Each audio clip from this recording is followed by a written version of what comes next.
octubre del 2008 está vigente la Constitución de la República. En la transitoria primera se establecieron una serie de leyes a ser aprobadas. La única que faltaba para completar el mandato constitucional era la Ley de Cultura. Amigas y amigos, yo soy Belkis Sánchez. Bienvenidos todos a Tesis y Antítesis. Jimena Ponce, Movimiento País. ¿Satisfecha con la Ley de Cultura? Sí, creo que es un buen entregable para la sociedad, creo que estamos construyendo y abriendo el camino para el cumplimiento de los derechos culturales de la ciudadanía. Ahora nos queda ponerla en aplicación. Hay un reto a la institucionalidad, hay un reto al Estado, pero también hay un reto a la sociedad. Luis Fernando Torres, Cambio PSC. ¿Es la Ley de Cultura una ley positiva? La cultura no se la crea desde el Estado, la cultura la crean los individuos y los grupos. La Ley de Cultura tiene algunos incentivos importantes, pero en varios casos absorbe para el Estado actividades culturales autónomas, particularmente de la Casa de la Cultura y de la Casa de Montalvo. Con 82 votos positivos, el Pleno de la Asamblea Nacional aprobó este jueves el proyecto de Ley Orgánica de Cultura, norma con la cual se cierra el ciclo constituyente. La aprobación se produjo tras retomarse el segundo debate de esta iniciativa. En ese marco hubo propuestas como la necesidad de incorporar a los ciudadanos en situación de movilidad humana a fin que sean partícipes de los derechos en materia cultural. Esteban Melo, asambleísta por los migrantes en Europa, Asia y Oceanía. Para que nuestros artistas puedan ser incluidos y sean beneficiarios del conjunto de derechos que se tiene aquí en el Ecuador, para que esto se pueda trasladar a través de la política pública en el exterior. El legislador Virgilio Hernández, de su lado, pidió considerar un mínimo de procedimiento sancionador en la propuesta. Si una persona es multada en los términos que dice esta ley, un actor es multado, una persona vinculada al mundo de la cultura, esta persona no tiene la posibilidad de impugnar, no tiene la posibilidad de ejercer el derecho a al debido proceso, ni tampoco a la defensa. Observaciones que se sumaron a otras tantas de las 11 intervenciones en total registradas en la presente jornada. Evacuado el debate y tras los últimos cambios incorporados, la ponente del informe, Jimena Ponce, expuso varios de ellos, como la eliminación de la contribución del 10% de la recaudación total en las salas de cine comercial que exhiban películas extranjeras. Se deroga, se elimina en el capítulo 3 lo referente al 10% a esta contribución que se había incluido en la vez anterior. En su lugar y a fin de garantizar el financiamiento de la cultura, dijo que se creará un fondo de las artes con carácter no reembolsable, además de la posibilidad de acceder a créditos a través de la banca pública.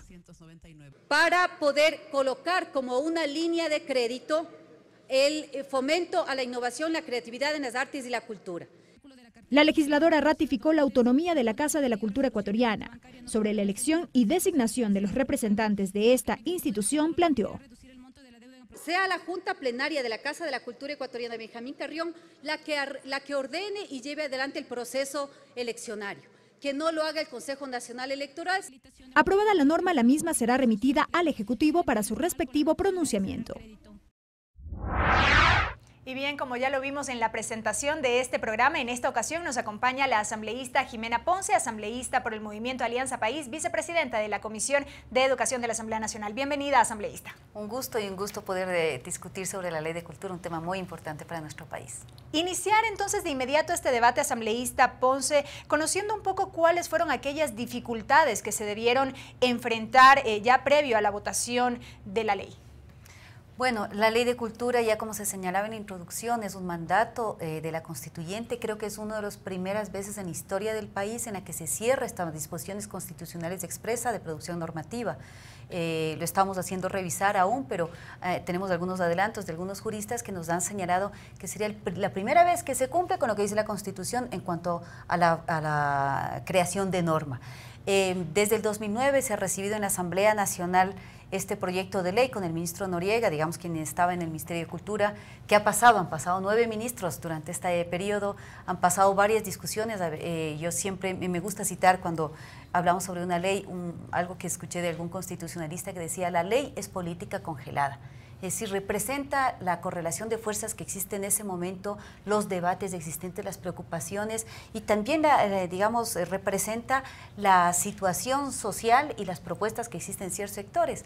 Por eso también creo que ha sido un debate largo, intenso, un periodo demasiado extenso. En eso creo que tenemos que reconocer nuestra lentitud como proyecto político, pero también poca exigencia por parte de la oposición para poder llevar adelante un debate. Finalmente, el proyecto, el informe para segundo debate estuvo listo en el 2013, justo en el periodo en que nosotros estábamos cambiando ya de la conformación de la Asamblea. En el 2013 entramos a este periodo que ya se estará cerrando. 30 segundos, Asambleísta.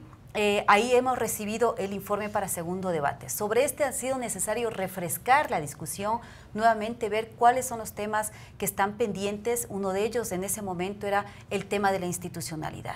Para mí un pendiente, y luego lo he asumido como ponente, resolverlo, el tema del financiamiento.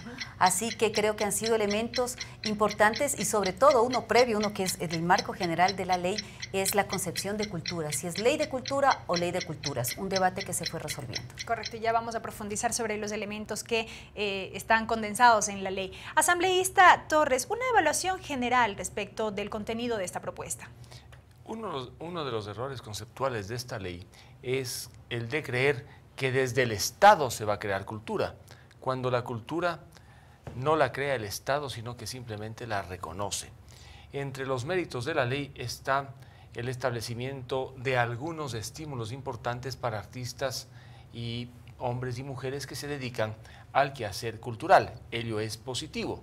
Y claro, debo reconocer también como un hecho positivo el que en la versión final ya no conste el impuesto para favorecer a los creadores de películas a través de un tributo que debían pagar en último término los usuarios de las salas de cine. Afortunadamente, ese impuesto ya no está. Me llama un poco la atención la definición de autonomía de la Casa de la Cultura. Se le reconoce la autonomía, pero con un calificativo, autonomía responsable. ¿Por qué no reconocerle una autonomía plena? ¿Por qué condicionar a una autonomía responsable a la Casa de la Cultura? En cuanto a la biblioteca Aurelio Espinosa Polit, me parece acertado que se le reconozca con su integridad institucional completa, porque allí está el depósito mayor de libros que tiene el país. Y como ambateño y tungurahuense tengo una preocupación con la Casa de Montalvo. En la disposición general quinta se reconoce la existencia de la Casa de Montalvo, que fue creada a finales de la década de los 80 mediante ley. Sin embargo, se incorpora la Casa al Sistema Nacional de Cultura. Y la preocupación que tengo es que el momento en que la Casa de Montalvo se incorpora al Sistema Nacional de Cultura, estaría sometida a una serie de regulaciones de funcionarios que podrían lesionar esa autonomía. Creo que esa disposición podría corregirse, mejorarse y ojalá en el veto presidencial se lo haga. Gracias, asambleísta Torres. Asambleísta Ponce, allí algunos elementos que analizar. Bueno, sí, empezando desde el primero. En ningún momento de la creación de los debates del proyecto pensamos que por ley se iba a crear cultura. Lo contrario ocurría. Sin ley se pensaba que la cultura estaba creándose y estimulándose sin asumir responsabilidades desde el Estado. Y ese es justamente el error que viene a corregir la ley.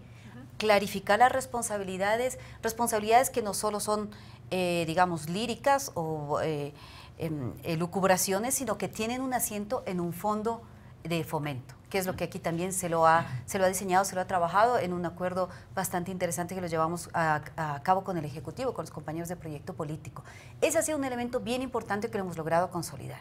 Decir que fomentamos la cultura y demás podríamos haberlo hecho en varias líneas sin tener por dónde hacerlo efectivamente, y ese ha sido parte del debate.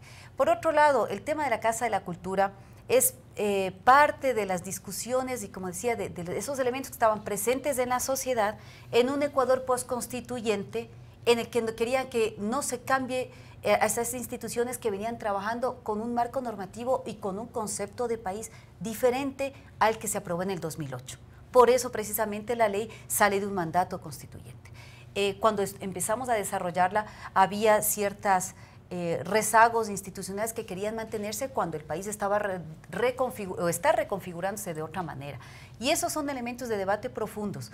El tema de la Casa de la Cultura, que ha sido uno de los que más ha sonado y a través de la cual no necesariamente pasa toda la cultura, así como la ley no genera cultura, no crea cultura, la ley lo que hace es ordenar unos sistemas y garantizar los derechos culturales de la ciudadanía. La Casa de la Cultura tampoco es el único ni recipiente ni único vehículo para poder llevar adelante los procesos culturales. Sí es uno muy importante porque tiene asiento territorial y después quizás podamos desarrollar esta idea, pero hay elementos absolutamente contundentes de praxis que hacen que los derechos culturales ya señalados por la Constitución puedan hacerse carne y hueso a través de las disposiciones de esta ley. Correcto, gracias asambleísta Ponce. Asambleísta Torres. Sí, mire, algunas observaciones que las planteé precisamente en el primer debate sobre la Casa de la Cultura, cuyo funcionamiento conozco.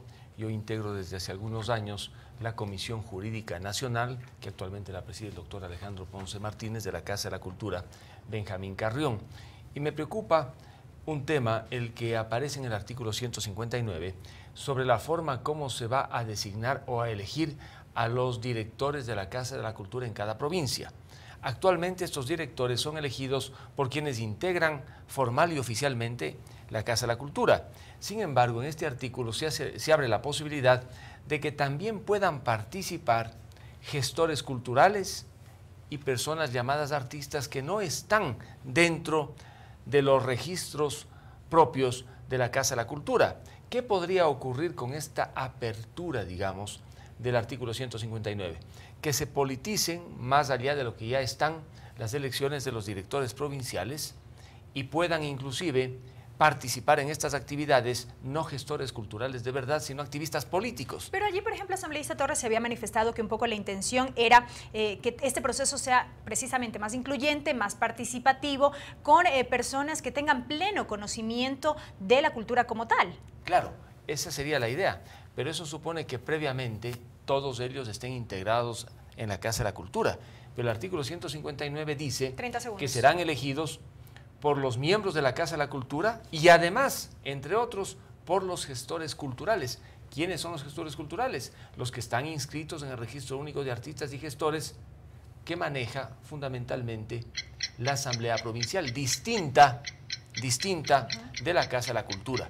Esto debería de alguna manera arreglarse para que no haya incertidumbre en el número y los nombres y las calidades de aquellos que participan en la elección de los directores provinciales de la Casa de la Cultura. Correcto, asambleísta Torres. De eso o sobre eso ya vamos a consultar en el siguiente bloque al asambleísta Ponce. Amigos, de momento es tiempo de una primera pausa aquí en Tesis y Antítesis. No se vayan porque al volver también estaremos con nuestro segmento Esfera 2.0. Ya volvemos.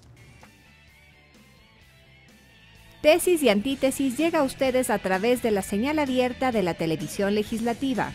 Canal 42 en Quito, 22 en Guayaquil y 27 en Cuenca. Y por la web www.tvl.asambleanacional.gov.es.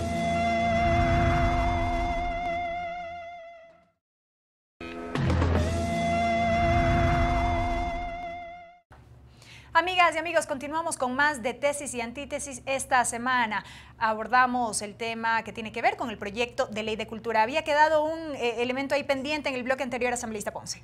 Bueno, justamente este 159 sobre la conformación de la Asamblea Provincial es uno para mí de los puntales de la democratización de la cultura en las provincias, abriendo este espacio de la Asamblea Provincial que tiene la obligación de reunirse al menos 2 veces al año y en donde como en cualquier asamblea se toman las grandes decisiones tanto de la elección de su directora o director provincial como las directrices de trabajo para ese año en cada una de las provincias, pues estará conformado por aquellos gestores o gestoras culturales que se registren en tal asamblea.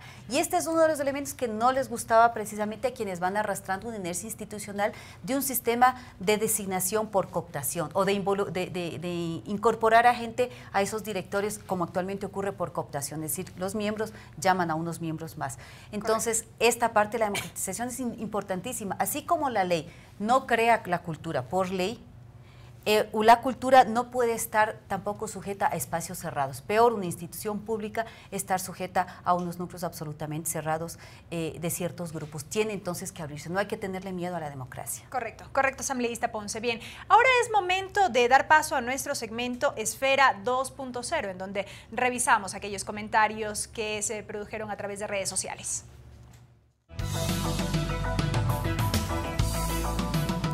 Bien, Vanessa Mora, comunicadora a través de su cuenta en la red social Twitter, escribió: Ecuador progresa, se aprueba ley de cultura. La producción cultural formará parte de la matriz productiva. Asambleísta Torres, este enfoque resulta interesante, ver a la cultura como una actividad económica. ¿Puede ser parte de la matriz productiva a su juicio? Desde todo punto de vista. Aquellos que producen, por ejemplo, películas, no pueden hacerlo entregando su patrimonio gratuitamente. Necesitan efectivamente que ese esfuerzo sea reconocido y premiado inclusive económicamente. Nosotros podemos o no exportar, digamos, cierto tipo de resultados de la creación cultural. ¿Por qué no? En materia de películas, allí está Sebastián Cordero con películas galardonadas a nivel mundial. Él, como algunos otros, será beneficiario de esta ley en la medida en la que se la aplique integralmente en beneficio de los creadores culturales. De ahí entonces que ciertas actividades culturales van a tener una connotación económica importante, otras probablemente no, porque la cultura no solamente se refleja en ganancias. Escritores de novelas ahora, por ejemplo, a nivel mundial, a nivel nacional, tienen réditos que no tienen otro tipo de activistas culturales, pero la cultura es todo, ¿no? La cultura es la expresión misma de un pueblo, de individuos, de colectivos, de ciudadanos y de organizaciones. Es interesante en esta ley que entre los derechos culturales se haya incluido el derecho al entorno digital. Ese es uno de los aciertos, porque en definitiva, en un mundo digital como el que ahora tenemos, un derecho fundamental es poder tener acceso precisamente a los bienes y servicios digitales. Que se haya hecho constar como un derecho cultural es importante porque la cultura también se la hace ahora desde estos dispositivos y otros más. Bob Dylan, mire usted, fue galardonado con el Premio Nobel de Literatura, siendo como es un compositor de música rock, pero le galardonaron porque también representa una nueva tendencia en el mundo. De allí entonces que este derecho cultural me parece importante que conste en la ley, el derecho al entorno digital. Correcto, asambleísta Torres. Avanzamos con otro tuit. Vino del asambleísta Diego Vintimilla. Él había escrito: la ley de cultura reconoce a la gestión cultural independiente como constitutiva fundamental de los procesos de arte, memoria y patrimonio. ¿Cómo se fortalece, asambleísta Ponce, la gestión de la cultura independiente en un sector donde usualmente se ha manejado o ha sido de argollas? Bueno, hay un capítulo expreso que habla sobre todo el fomento a las artes, la cultura y la innovación. Ese es un tema importante.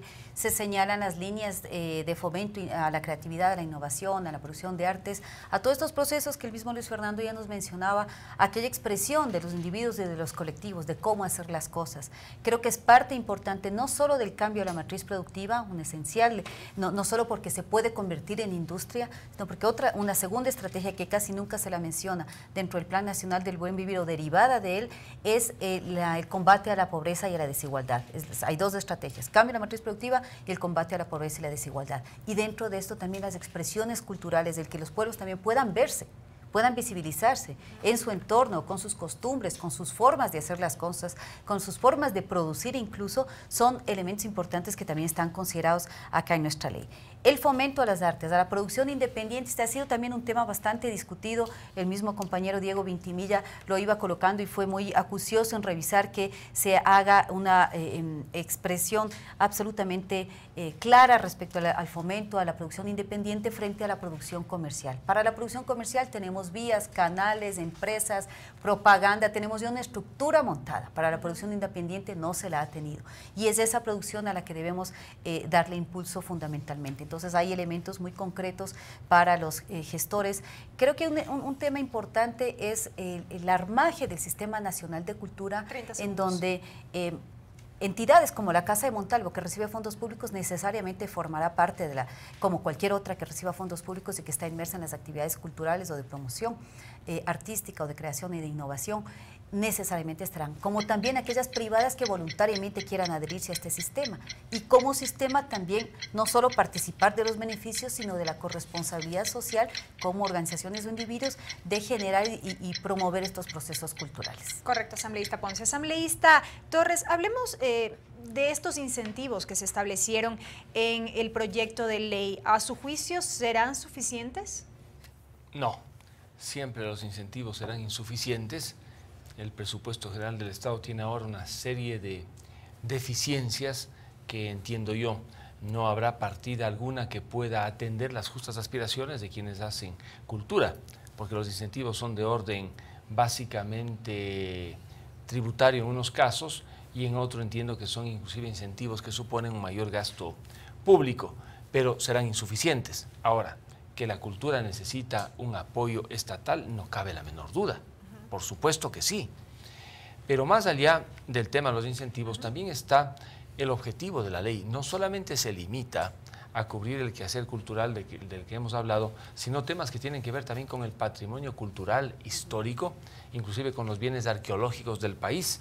Existen varias disposiciones que tienen que ver con la protección de nuestro patrimonio arqueológico para que no se fuguen, por ejemplo, bienes arqueológicos nuestros, o para que podamos también traer bienes arqueológicos que están fuera del país. La regulación es, diría yo, mínima, no es completa, pero por lo menos permite entender la dimensión de los bienes arqueológicos. Actualmente, entre Grecia e Inglaterra existe un gran debate sobre bienes que reposan actualmente en el Museo Británico en Londres y que formaban parte de los bienes arqueológicos griegos. 30 segundos. En una buena ocasión, un científico explorador inglés llevó esos bienes hace muchos años a Inglaterra. Muchos griegos dicen que los bienes están mejor en Inglaterra, bien cuidados, que en Grecia, donde no tendrían ni siquiera dónde colocarlos. Pero allí viene un tema también de legislación sobre bienes arqueológicos, bienes culturales, y de alguna manera la ley trata también esos temas. Correcto. Patrimonio subacuático también está. Patrimonio subacuático. Correcto, asambleísta Torres. Asambleísta Ponce. Bueno, el financiamiento que hemos logrado acá señala y estipula un fondo que funcionará de manera permanente. Eso es importante.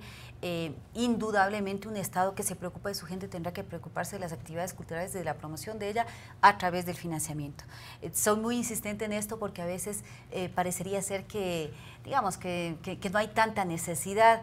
Hay a veces este chiste que dicen que tú no saldrías sin un vestido a la calle, pero sí saldrías sin un libro a la calle, tratando de poner alguna diferenciación. Pero el vestido tiene una connotación cultural. Es un vestido sáchila o puede ser un vestido de otro tipo que lo use su cultura, es decir, está expresándose a través del vestido. Entonces no hay una disociación de las actividades culturales del quehacer diario y cotidiano de la persona. Por eso la necesidad del financiamiento. Y en la ley hemos estipulado dos tipos. Un financiamiento no reembolsable, subsidios claramente dicho, aquí sin miedo lo decimos, y otro financiamiento reembolsable. Me encanta decir siempre esto, que la Ley Orgánica de Cultura reforma el Código Monetario y Financiero. La ley manda al Código Monetario y Financiero, dispone el sistema de la banca pública que se abra una línea de crédito más para todas las actividades relacionadas con fomento a la creación, a la innovación de las artes y la cultura. Este es un elemento importantísimo, hasta políticamente es muy potente que la Ley de Cultura le disponga y le haga una reformatoria al Código Monetario y Financiero. Y aquí se manejará entonces ya en este sistema de la banca pública líneas y productos de crédito adecuados para este tipo de producciones. Y por otro lado, el financiamiento no reembolsable que al momento ha dado algunos buenos resultados para, mediante fondos concursables, con ciertos criterios, con pertinencia territorial, digamos con equidad territorial, que puedan también fomentar, como decían también unos gestores culturales de Pichincha, de la red cultural de Pichincha, nos decían que no fomenten al artista únicamente, sino que fomenten procesos culturales del territorio. Correcto, asambleísta Ponce. Asambleísta Torres. Amigos, nos vamos a una nueva pausa aquí en Tesis y Antítesis. No se vaya porque al volver estaremos, o los asambleístas estarán respondiendo a las inquietudes de los ciudadanos y también estarán ya con sus reflexiones finales a propósito del tema que abordamos esta semana, la Ley de Cultura. Ya regresamos. Pueden ver, escuchar y escribir a Tesis y Antítesis a través de YouTube, Facebook y por nuestra cuenta Twitter @Tesis y Antítesis.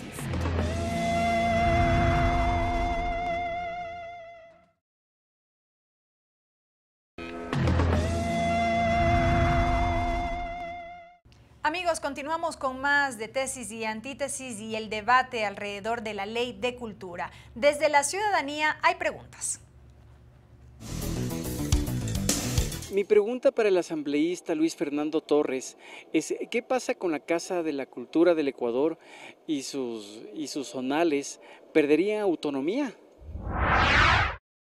Según la ley, se reconoce la autonomía de la Casa de la Cultura, pero con un condicionamiento, que sea autonomía responsable. Me pregunto, ¿en qué caso la autonomía podría ser irresponsable?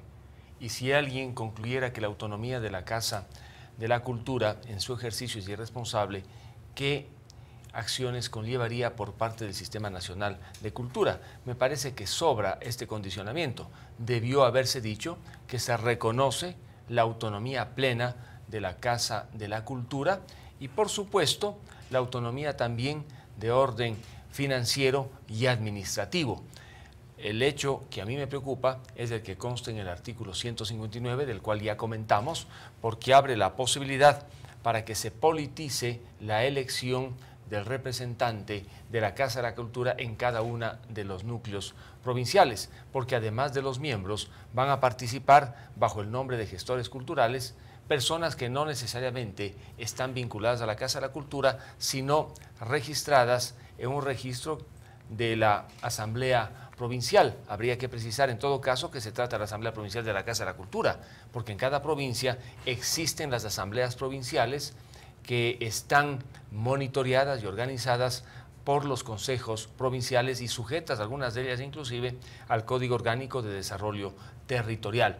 Por lo demás, la Casa de la Cultura, que tiene tantos años de vida, no creo que vaya a colapsar con esta ley. No hay razón alguna para que esto ocurra. Va a depender de quienes la dirigen a nivel nacional y a nivel de cada una de las provincias para que se mantenga el legado de Benjamín Carrión en cuanto al hecho mismo de que el Ecuador, si no es una potencia económica, que por lo menos sea una potencia cultural. Correcto, asambleísta Torres. Tenemos una inquietud desde la ciudadanía para la asambleísta Jimena Ponce. Sí tengo una pregunta. ¿Qué pasará con las orquestas de iniciativa particular, como la Fundación Orquesta Sinfónica Juvenil? Bueno, la iniciativa privada está también cubierta por las garantías, beneficios que tiene esta ley. Por un lado, como sujetos de derecho, como cualquier ciudadano o ciudadana, y también como una organización que puede vincularse al Sistema Nacional de Cultura. De ahí que esa vinculación voluntaria es también un beneficio al que pueden acogerse. El trabajar en un modelo de sistema yo creo que trae muchas ventajas, porque se pueden aprovechar también los circuitos que se van armando, la potencia que pueden tener las casas de la cultura, los núcleos provinciales de la Casa de la Cultura para desatar procesos territoriales, y un elemento adicional que tiene que ver mucho con eficiencia, que luego de haber hecho estas mega construcciones, de haber invertido tanto en infraestructura, estamos estableciendo aquí en esta ley una red nacional de espacios para la cultura, para la promoción, la presentación, la creación de eventos culturales, mediante esta red, un sistema nacional o una red nacional de los espacios públicos. Tenemos las salas de presentación de los mismos o auditorios de los edificios públicos, tenemos salas específicas de presentación, teatros públicos de los municipios, del gobierno nacional. Tenemos también los auditorios que se presentan o que se han ido construyendo en los colegios, los salones de actos que se tienen en instituciones educativas, los mismos patios de los colegios, espacios en donde se pueden juntar colectivos que se van a articular a este sistema nacional de cultura proveyendo estos espacios para presentaciones. Esto es un elemento importante dentro de una lógica de utilizar todos los recursos disponibles. Yo creo que son ventajas que se presentan a todas las organizaciones públicas y privadas, y por supuesto el financiamiento, el tener un financiamiento estable, fondos reembolsables y fondos no reembolsables para iniciativas privadas, pues es también un beneficio. Correcto, gracias asambleísta Ponce. Asambleístas, nos quedan apenas un par de minutos para cada uno para concluir con este debate, y quisiera aprovecharlos ya para tener sus comentarios finales a propósito de esta ley. Asambleísta Torres. Me preocupa, como dije al inicio, la situación de la Casa de Montalvo. Yo fui alcalde de Ambato, en aquel entonces participé en el directorio de la Casa de Montalvo. Esta fue creada como tal mediante ley de 1989, y en esa ley, que no es orgánica sino ordinaria, se trató fundamentalmente que la Casa de Montalvo, una institución que tiene inclusive un espacio físico anterior a 1989, porque el lugar donde funciona la Casa de Montalvo también fue de la familia Montalvo, y junto a esa casa está el mausoleo, que es el espacio que visitan los turistas cuando visitan la ciudad de Ambato. La ley de cultura es una ley orgánica, la ley de la Casa Montalvo es una ley ordinaria.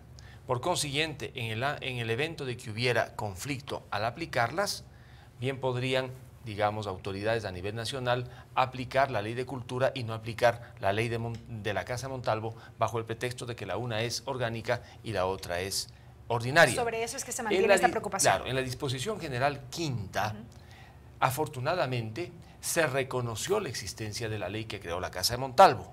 Es un paso adelante. La única preocupación radica en el hecho de que a la Casa de Montalvo se le somete al Sistema Nacional de Cultura. Y entre las competencias de los órganos que regulan el Sistema Nacional de Cultura está dictar una serie de regulaciones sobre las entidades sometidas a su control, en este caso la Casa de Montalvo, que perdería la autonomía que ahora tiene. Por ello, creo que en la objeción presidencial se podría añadir algo más, que la Casa de Montalvo está sometida al Sistema Nacional de Cultura, garantizándose su plena autonomía y vigencia. Porque la Casa de Montalvo no solamente es de Ambato y Tungurahua, es del país. Montalvo, ¿quién fue? Es el hombre más grande a nivel intelectual que ha dado el Ecuador. Y por ello es que se ha instituido inclusive la Cátedra de Montalvo, que queríamos los legisladores de Tungurahua, incluidos los del oficialismo y los de la oposición, que constara la Cátedra de Montalvo en la ley. Nos dijeron que no era necesario porque aparece en un acuerdo ministerial, pero si se pudiera incorporar en esta ley a través de un veto sería mejor, porque con Montalvo uno aprende a amar la libertad, con Montalvo uno aprende a amar esta tierra, con Montalvo aprende uno a valorar aquellas grandes metas que hacen a los ciudadanos y a las sociedades cada día más libres, cada día más prósperas, cada día más pujantes. Juan Montalvo, emblema de Ambato, es también un emblema del Ecuador, y por ello los legisladores de Tungurahua hemos venido insistiendo en que se garantice completamente la autonomía de la Casa de Montalvo y de su ley creada en 1989. Correcto, asambleísta Torres. Asambleísta Ponce, sus comentarios finales. Bueno, para eliminar cualquier preocupación de la ciudadanía tungurahuense o del resto de ecuatorianos que también valoramos los aportes que ha hecho y la trayectoria de Juan Montalvo, hemos considerado que no hay ningún atentado en la ley que está ya aprobada para la Casa de Montalvo. De hecho, hemos acogido el pedido que han hecho los asambleístas de Tungurahua, un pedido multipartidario que lo hemos acogido para garantizar que se mantienen las condiciones de la ley que fue creada, en donde garantiza su autonomía, recibe fondos públicos del gobierno nacional, pero tiene su forma autónoma de gestionarse. Así que eso se lo mantiene. Y más bien su integración al Sistema Nacional de Cultura posibilita que se extienda este conocimiento, que existe una vinculación y se establezca una red también de conocimiento de lo que ha sido Juan Montalvo y lo que nos ha significado. Pero bien, viniendo a otros elementos, creo que como un elemento que salió en la discusión y que no lo hemos podido resolver aquí, digo, todavía no creo que tenemos una figura concreta para resolverlo, es el del mecenazgo. ¿Cómo se puede promover que la empresa privada y ciudadanos puedan hacer aportes a la cultura sin que eso signifique la fórmula obvia de disminuirse impuestos? Ese es un elemento que aún no está resuelto. Estábamos buscando alguna figura, digamos, de funcionamiento de los negocios para que esto pueda ser colocado en la ley, pero no llegamos a una resolución interesante. Creo que es un elemento que podríamos irlo trabajando a posterior. Y creo que un último mensaje a la ciudadanía es, bueno, hacerse cargo de la ley, a utilizarla. La ley, a pesar de la profesión de Luis Fernando, digo yo siempre, la ley no está hecha para abogados, la ley debe estar hecha para el ciudadano y la ciudadana, apropiarse de la ley. Tenemos transitorias que dicen 120 días para tal cosa, 90 días para cambiar las directivas de la Casa de la Cultura, pues tenemos entonces que estar pendientes de ese cumplimiento, y las asambleístas tenemos también ese rol de hacer el seguimiento a que esto se cumpla. Y el segundo o tercer elemento es el del reglamento. Estoy procesando los insumos que recibimos como ponente para poder hacer de esto también unas propuestas, una sugerencia, una sistematización que al Ejecutivo le resuelva también algunas preguntas que puede tener. Hemos hecho un trabajo tan intenso con ese grupo de gestoras culturales, tan enriquecedor, que no quiero perder esos valores que los hemos recibido y entregarlo de nuevo al Ejecutivo para que alimenten esta formación del reglamento. Así que estamos con nueva ley de cultura y creo que ahora viene la fase de implementación. Correcto, asambleísta Ponce, y así lo esperamos todos. Asambleísta Torres, gracias por habernos acompañado en este debate, amigos. Como ya se ha venido enfatizando, con la aprobación de la Ley de Cultura, que se mantenía como una deuda pendiente de este gobierno, por así decirlo, se cierra el mandato constituyente, salvo ciertas observaciones formuladas todavía. Desde todos los sectores se ha ponderado los beneficios que encierra esta norma, que básicamente garantiza derechos de artistas, gestores culturales y demás, por décadas olvidados, según muchos. Hay expectativa ahora por el pronunciamiento por parte del Ejecutivo y ya en lo posterior por la plena vigencia de esta norma. Ustedes han escuchado las posturas de los legisladores a lo largo de este programa en cuanto al contenido de esta nueva normativa. Recuerden que aquí en Tesis y Antítesis, como siempre, la síntesis les corresponde a ustedes. Gracias por habernos acompañado. Agradecemos por la reproducción de Tesis y Antítesis a la red de canales comunitarios regionales del Ecuador asociado SECREA, al portal de noticias ecuadorenvivo.com, a la Flaxo Radio y la radio de la Asamblea Nacional.